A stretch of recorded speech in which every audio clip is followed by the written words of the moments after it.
Olá, eu sou Rogério Alves, hepatologista de São Paulo, e estou aqui junto com o Dr. João Fogassi, que é oncologista do INCA, com o professor Mário Reis, que é da Universidade Federal do Rio Grande do Sul, Porto Alegre, e com o Dr. Fred Campos, patologista. O João é oncologista, Mário hepatologistas, e hoje nós vamos discutir um pouquinho da biópsia no CHC, do carcinoma hepatocelular.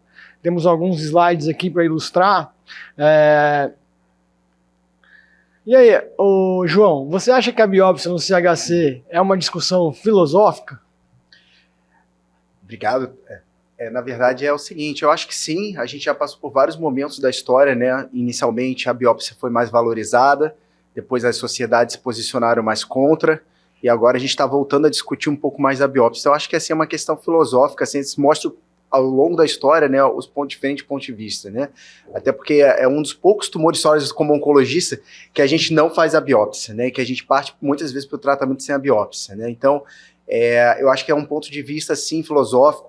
Muitas coisas levantadas que são contra elas são dados mais antigos. Então, eu acho que tem muita coisa que a gente poderia discutir que realmente é uma filosofia. Se vale ou não vale a pena, quanto isso impacta na prática, né? Então, eu acho realmente, do ponto de vista oncológico, eu acho uma coisa bastante filosófica mesmo. E tu, Mário? A gente sempre discute que a gente é um tumor atrasado.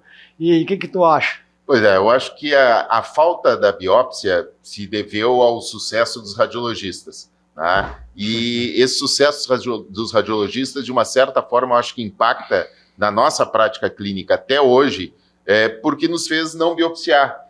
Não biopsiar é bom, por um lado, e não biopsiar é péssimo, por outro. Eu acho que a gente pode discutir um pouco isso aí. É bom que não tenha um radiologista na mesa, porque aí a gente pode falar mal dos radiologistas, porque eles tiveram muito sucesso nesse diagnóstico desse tumor. Falaste que, na verdade, a gente, algumas vezes, ou muitas vezes, prescinde da biópsia. Na prática clínica, a gente prescinde da biópsia, eu acho que em 95% dos casos. E isso não é bom. Do ponto de vista filosófico, para mim, como hepatologista, eu gosto de tecido hepático, eu gosto de saber o que está acontecendo. E a gente, na verdade, trata um carcinoma hepatocelular que são distintos, são vários, como se eles fossem o mesmo, muito por culpa dos radiologistas. E, Fred, você tem visto mais biópsias? A gente estava conversando antes que você vê os explantes quando faz transplante. E na prática, você acha que o patologista, o que ele vai ajudar com uma biópsia de um CHC e vai dar informação para o oncologista e para nós, hepatologistas? Eu creio que assim, a patologia ela tem evoluído muito em relação à própria acurácia da morfologia, inclusive. A gente estava falando sobre patologia digital um pouco antes aqui, e assim, com a patologia digital a gente consegue fazer coisas que a gente não conseguia antes. Então, mensurar, comparar, aí você tem o campo da inteligência artificial também que está entrando na patologia, agregando valor, né? Então, e um outro raciocínio que eu faço também é que um bloco de parafina com tecido, ele é um material que você pode arquivar e pode retornar nele depois. As tecnologias estão evoluindo muito rápido. Então eu imagino que no futuro, muita coisa a gente vai poder voltar para poder rever e ter o tecido arquivado é perfeito. Na prática, realmente a gente não vê muita biópsia, né? A gente estava falando, acho que por conta dessa cultura de não biopsiar. Mas acho que é um ponto de inflexão que a gente pode começar a perceber se isso vai mudar. Então a gente vê, por exemplo, a adenocarcinoma pulmonar, como as coisas evoluíram, e com o tecido você faz testes hoje para poder detectar mutações que você vai conseguir depois ter drogas-alvo. Acho que fica essa figura aí no ar, né? Eu acho que é justamente nisso que não ter biópsia tem impactado no carcinoma hepatocelular. Está certo que o carcinoma hepatocelular tem determinadas características que são peculiares a ele, em termos das mutações que ocorrem. Na verdade, a gente não tem drogas que atuem nessas mutações, tem todas essas questões. Mas eu acho que ter biópsia talvez seja interessante para o futuro. Hoje, polemizando, eu acho que a gente biopsiar e não biopsiar dá na mesma, pelo que a gente tem. Mas eu acho que talvez isso a gente possa discutir mais tarde. Vamos andar aqui um pouco, o que a gente tem, né? Eu acho que a gente já falou que isso era um atrito entre os hepatologistas e os oncologistas no passado, porque o oncologista, quando a gente começou lá com a história do CHC em 2000, achava absurdo não fazer biópsia, né? E veio da gloriosa escola de Barcelona, que veio os critérios de imagem, né? Essa é uma publicação de 2001. Acho que faz tempo, né? Foi o primeiro guideline de carcinoma hepatocelular que usava os critérios radiológicos, né? Então, o que eu queria trazer essa provocação? Por que a gente vai biopsiar, então? Né? No meu conceito, eu acho que os biomarcadores ainda não impactam no prognóstico. E a gente deve biopsiar, na minha cabeça, com dúvida, quando tiver dúvida diagnóstica. O que você acha, Mário? Eu acho que está perfeito o que tu falaste. Hoje em dia, eu só biopsio pacientes com suspeita de carcinoma hepatocelular se eu tenho, num indivíduo cirrótico, métodos radiológicos que não coincidem, um aspecto atípico desse nódulo, aí está justificada a biópsia.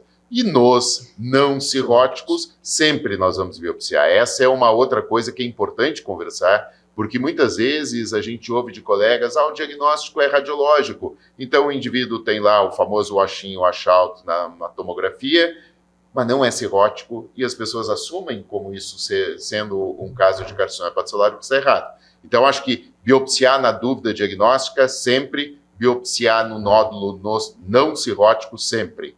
Em relação aos biomarcadores, em relação aos subtipos de carcinoma hepatocelular, a gente sabe que os biomarcadores, os que nós temos, não têm utilidade prática ainda. Talvez o único biomarcador que tem alguma utilidade prática seja a velha alfa-fetoproteína, que sim, tem uma utilidade prática limitada, porém tem uma utilidade. E os subtipos, eu acho muito bonito. A gente vê que é o subtipo clássico, ou que é um esteatohepatítico, ou que é um esquirroso, ou que é um... Enfim, mas na prática, se é cromófobo, não interessa nada do ponto de vista do que a gente vai fazer. Porque a gente não tem opção. A gente trata todos da mesma forma. Não há nenhum tipo de recomendação de que a gente utilize droga A ou B caso esse paciente tenha um tumor de tal tipo, ou que a gente faça uma ressecção de tal jeito. Não muda nada. Mas eu acho que a gente tem que criar essa cultura. Nesse sentido, eu defendo a biópsia, não para todos, mas eu defendo a biópsia em centros que são centros que trabalhem com academia, com pesquisa, porque é assim que se vai construir para o futuro, como tu falaste muito bem, uma biblioteca, digamos, de conhecimento que a gente vai poder olhar daqui a alguns anos o que está acontecendo. Tá? Mas hoje tenho dúvidas. Eu não colocaria como oncologista também nada diferente disso, ou seja, minhas indicações de biópsia são totalmente parecidas. Lembrar justamente que o Lihards, na prática, é para pacientes hepatopatas, né? Então a gente, às vezes, para não esquecer para os colegas clínicos, né? Hepatopatas cirróticos. Hepatopatas cirróticos. Eu não gosto do Lihards, cara. Tem uma raiva do Lihards. Eu gosto do Lihards. Eu gosto do Lihards. Porque o Lihards é uma muleta, muitas vezes. E assim, eu bato muito com os residentes isso daí. Quando a gente vai ver, eles não veem, não olham as imagens. Eles só vê o laudo, assim. E tu tem que ver a imagem, tu tem que brigar com a imagem. Eu sempre falo isso. E o Lihards, às vezes... Eu sei que eu sou do contra. Ele é como se fosse uma muleta para o patologista. Eu acho que não é nada, mas eu não tenho 100% de certeza. Vou dar um Lihards 3. Tudo bem, tu vai acompanhar, tal. Eu acho que é SHC, mas eu não tenho certeza. Vou dar um Lihards 4. Então, eu acho que...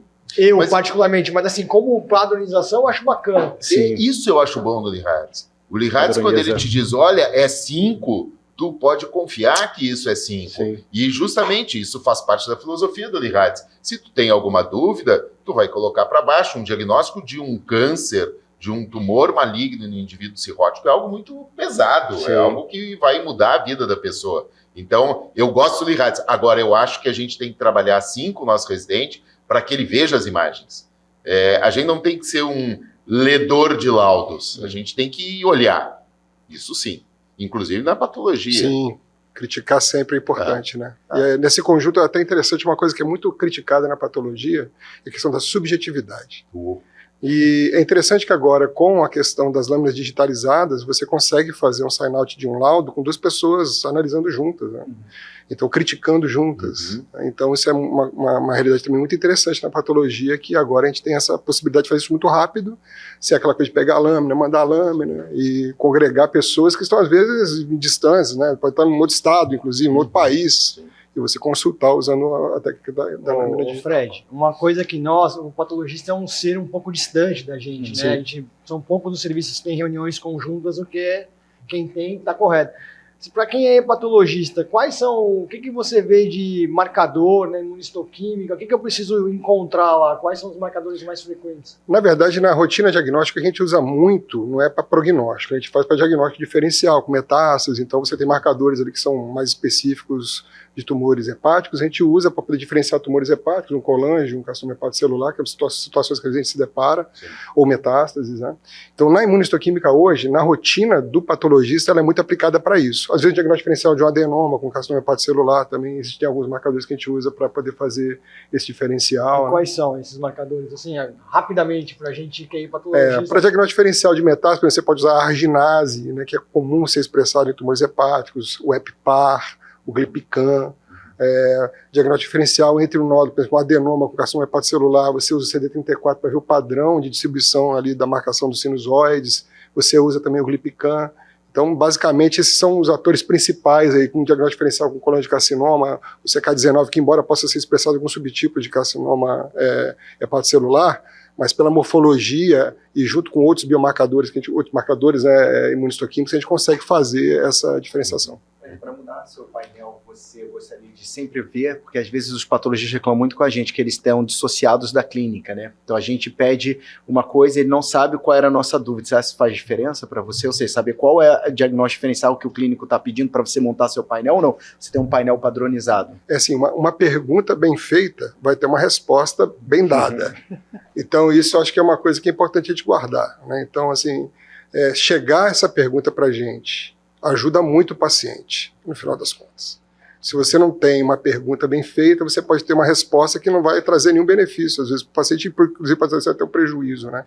Então é muito importante a pergunta ser bem feita e chegar para a gente de uma maneira... Eu tenho bem claro para mim que o patologista, ele não é alguém que está prestando um serviço ali afastado de todos. O patologista, ele tem que estar junto conosco e, sem dúvida nenhuma, ele é um médico. Ele saber o que está acontecendo com o paciente, ter uma ideia da história clínica, muda completamente. E se as pessoas não têm o seu patologista ao lado, o parceiro, que comecem a trabalhar nesse sentido, porque a patologia hepática, especialmente, é uma patologia que é complexa.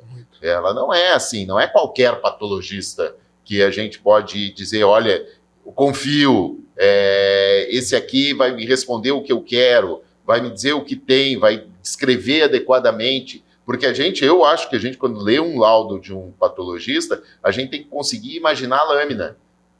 Claro que para isso tem que ter uma construção conjunta desse trabalho entre o hepato e o patologista. Com certeza. Bom, o que a gente comentou algumas coisas por exemplo, o câncer de pulmão, né, João? Lá pelos meandros do começo dos anos 2000, se tratava tudo igual, é o que a gente faz hoje com o CHC, né? E hoje existem todas essas classificações aqui que a gente vai tratar, a gente não, porque nós não tratamos câncer de pulmão, né? Mas assim, hoje é impossível tratar um câncer de pulmão sem fazer uma medicina de precisão, né? Esse é o termo da moda. E eu e o Mário, a gente está mais nos eventos, já fizemos vários eventos juntos, a gente fala que o CHC é um tumor baita atrasado, né? A gente fala de número de nódulos e tamanho, né? Isso é uma coisa que eu espero que daqui uns 10 anos, quando a gente estiver mais velho aqui na semana de fígado, a gente possa estar falando desses biomarcadores. E a outra coisa, João, eu queria que você comentasse, são as mutações genéticas nesses pacientes, porque hoje parece que não tem tanta coisa que a gente possa intervir aí nos casos de CHC, em relação a outros tumores, por exemplo, como o tumor coloretal. Como é que você vê isso? Então, na verdade, assim, isso é super interessante, né? Porque a gente tem alguns estudos que discordam um pouco da quantidade de alvos targueáveis, porque depende do que você define o que é targueável.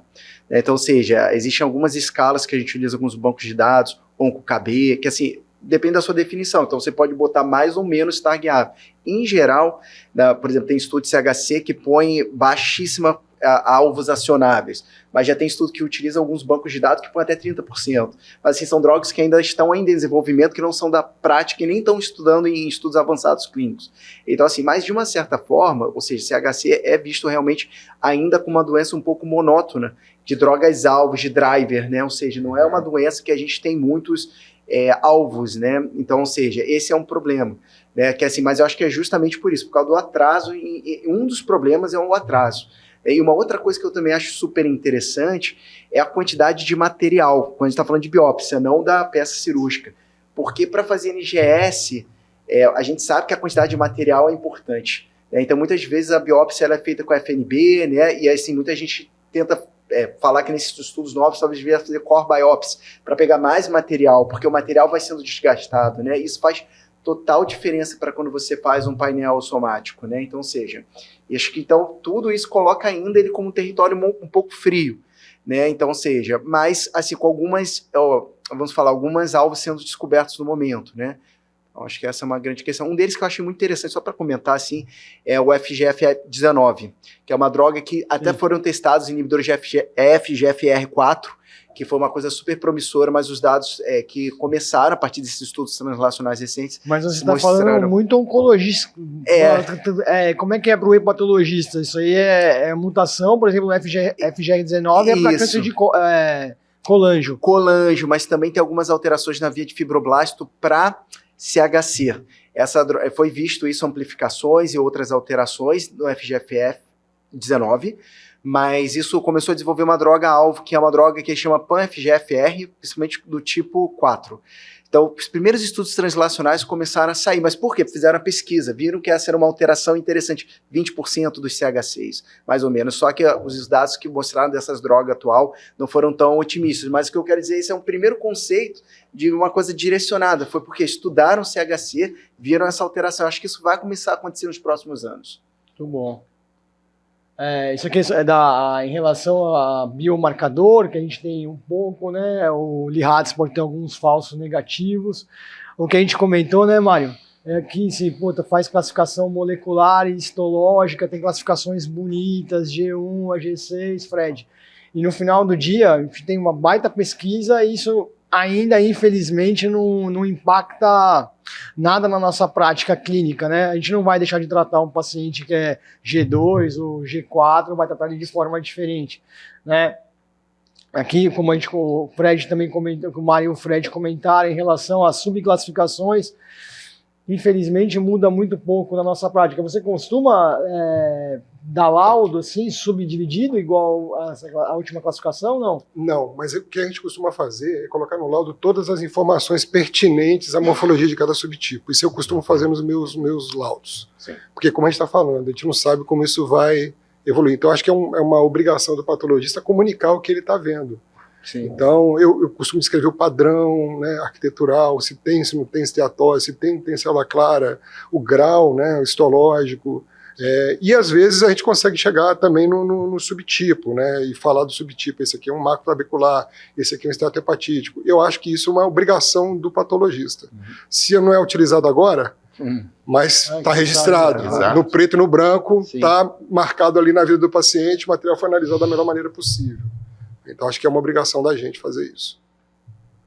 Só para ilustrar, isso aqui é um grupo de Toronto que usa a biópsia para indicar ou contraindicar transplante de fígado.